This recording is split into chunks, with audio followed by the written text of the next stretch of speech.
Ange Postecoglou is the Celtic answer to Pep Guardiola, said Chris Sutton.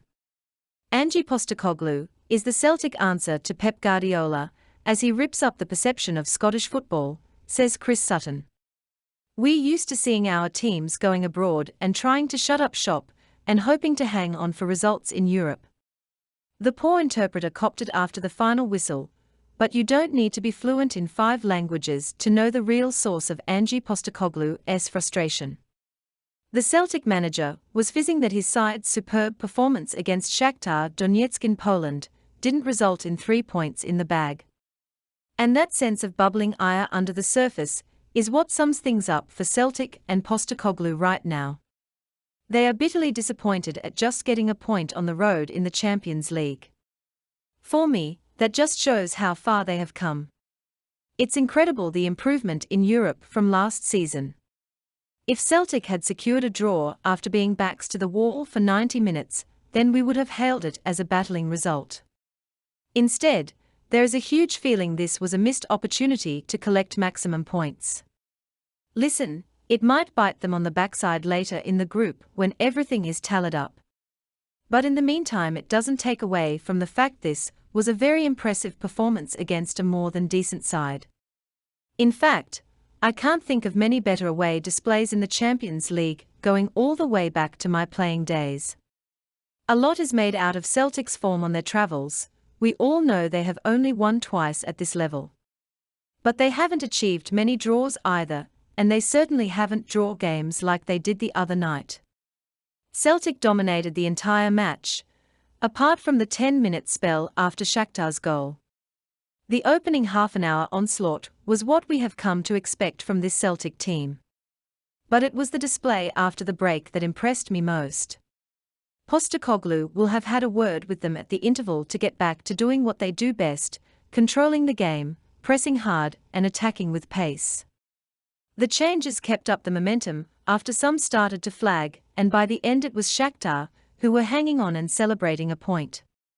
I know the Ukraine side have lost a lot of big players, but they are still packed with highly rated talent like Mykhailo Mudryk and Taras Stepanenko. But Celtic completely imposed themselves on them. Scottish teams simply don't play that way in Europe. Postecoglou is ripping up the perception of the Scottish game all over Europe. He's doing to Scottish football what Pep Guardiola did for the English game. It's a completely new approach that's almost unheard of up here. We're used to seeing our teams going abroad and trying to shut up shop and hoping to hang on for results. Celtic went out and imposed their game on their rivals. It's bold, but you know what? It just might work.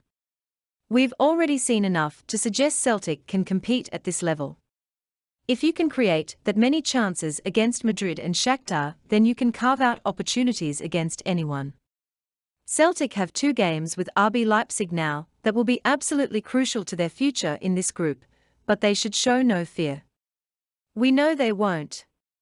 This double-header is massive and anything could happen. Celtic could win both games, they could lose them, with any combination of results in between. There is no doubt they are in the fight though. Expectations might have been fairly low going in, but now they are in with a great shout of securing European football beyond Christmas.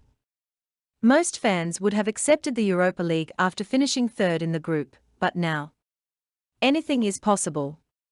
The Leipzig games are dangerous, as it's hard to know what to make of the German side. It looked like they downed tools in the Shakhtar hammering that got Domenico Tedesco the sack. Marco Rose came in and they beat Borussia Dortmund 3-0, and had chances against Real Madrid before they got punished with a couple of moments of quality late on. But if Celtic can cause Real and Shakhtar real problems, there's no reason they can't do the same to the Bundesliga outfit. There are lessons to be learned from the first 2 games. You simply cannot afford to pass up the kind of chances Celtic have fluffed against Real and Shakhtar. You look at Liel Abada and Dizen Maeda's gilt-edged chances against the Spaniards, you don't get better opportunities than those at this level. It was the same the other night. Kyogo was through in the first minute. You would have expected Giorgos Giakoumakis to bury his late chance, and Maeda had another one. At domestic level, there will always be another 4 or 5 opportunities coming along.